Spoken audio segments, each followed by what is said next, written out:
We got to talk about the new renderings for 655 4th Street in San Francisco, and many people are applauding this tower and everyone is hoping it to be built, but it's honestly not that great of an idea, and let me tell you guys why. Now, here's the thing. Developers are making a pretty big bet that housing is going to go back up for San Francisco and office workers will return. But office workers are not returning at all. In fact, San Francisco did the complete opposite, whereas other cities, you already got some sort of hybrid work and some of the offices are already starting to get filled up. But San Francisco, on the other hand, you have like a total of 150,000 office workers no longer coming back. That's a lot of people.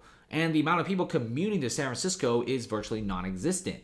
If you check out some of the metro areas like Montgomery Station, where the BART is traveling through, it's completely empty. You almost never see people in the subways anymore, whereas it used to be the train network is just packed with people. So 655th 5th Street or 4th Street, it's around this location. How is it, right? Is it a bad location? Is it good? It's actually pretty decent.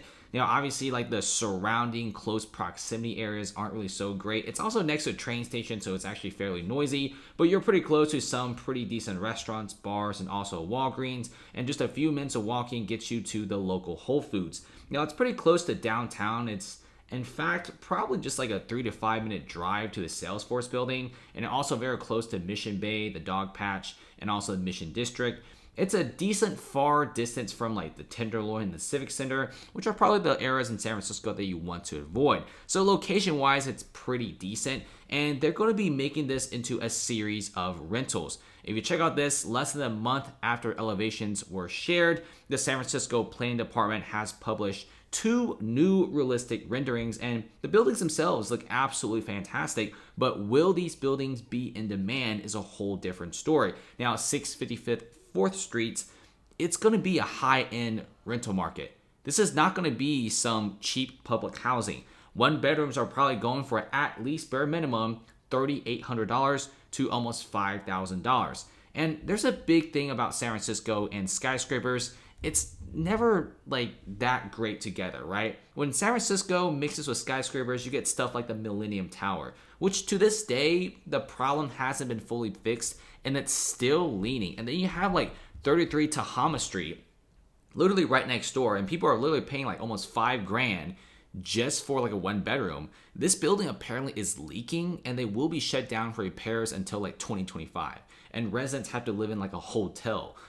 So I don't really think skyscrapers in the Bay Area mixes well at all, especially this is a place with a lot of earthquakes, so maybe building low quality skyscrapers isn't really the best thing to do, but who knows, maybe this will be a very high-end skyscraper with great foundations and all that stuff. But a lot of people in many of the subreddits and forums are saying that they're kind of starting to trust and less on skyscrapers in the Bay Area because too many skyscrapers have become very low quality, like enormous water damages, whole entire buildings tilting, and also constant delays in construction and fixing plumbing and stuff like that.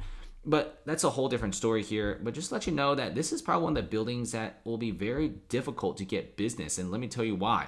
You already have the Nema Tower, right? It's a tower that's very similar to a building like this. Luxury rentals. You're charging thousands of dollars for a studio in 1 bedroom. The Nema building is in a kind of iffy location, but the proximity to some of the world's biggest corporations makes it a pretty desirable place to live.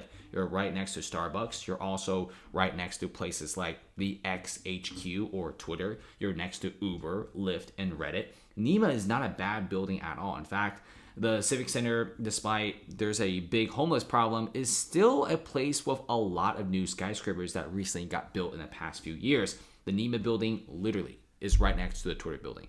Like, you can't get a location better than this. Great amenities, but 2018's valuation for the building was roughly $580 million.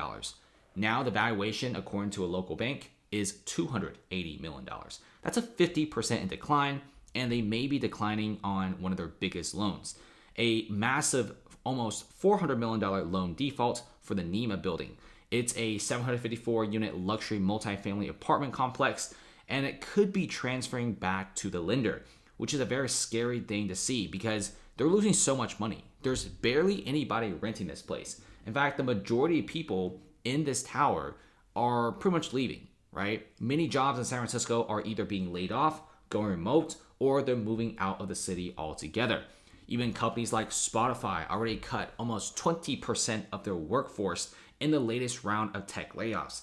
And if you guys think it's just Spotify, think again. You got guys like Adobe, Twilio, Salesforce, Wells Fargo, Charles Schwab, not just tech, even some of the finance companies are cutting massive amounts of workers. Unemployment, you probably have noticed, have risen from 3.3 to 3.9, and it will continue to rise up.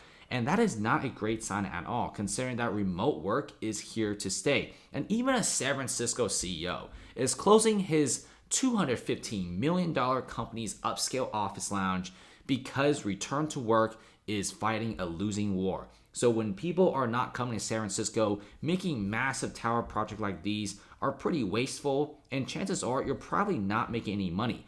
But who am I supposed to say that, right? The developers have way more money than me, and they are probably looking at some of the numbers, and they are making a big bet that office workers will return to San Francisco, maybe from the AI boom, from the biotech boom, whatever. But remember, this building is probably not going to finish until like 2025, 2026.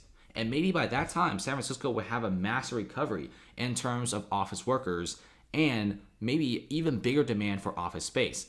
But it just seems like a lot of the predictions for San Francisco are becoming more wrong every single day. Like in 2022, there's already plans of massive construction of new office buildings because everyone thought a lot of these new companies will come back to San Francisco with an even bigger workforce. But it became to realize that a lot of these companies are just simply never coming back. In fact, many companies are noticing working online, yes, there's less productivity, but they just save so much money. At the end of the day, it's pretty well worth it.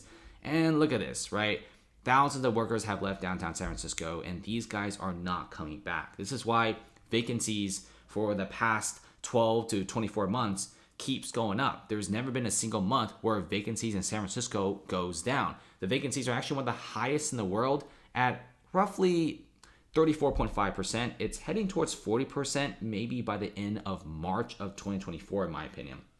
And it's going to continue going upwards. And even places like Oakland, right across the bridge, rents are plunging. Oakland rents that are close to the San Francisco bridge dropped almost 10% in just a span of a few months. And that just shows you some pretty incredible numbers of rental drops, and many landlords are going defaults. Now, this is a fantastic building with great looking bones. The exterior is great, and I'm sure the amenities are fire, but will this building get the business that it needs to survive? Because local skyscrapers like Nema just don't have any more tenants. And if you also try to market this as like a luxury office building, there's so many other vacant office buildings around. But let's just see what happens, because this is a really fantastic building. You have a lot of amenities, plazas, garages, balconies, and it's all glass. And it sits on a very, very large plot of land. And the property was sold for $40 million before the pandemic, this massive plot of land, which I'm sure now is probably worth way less. They've been planning this for several years now, and they may be going for it, right? Some investors are pulling out.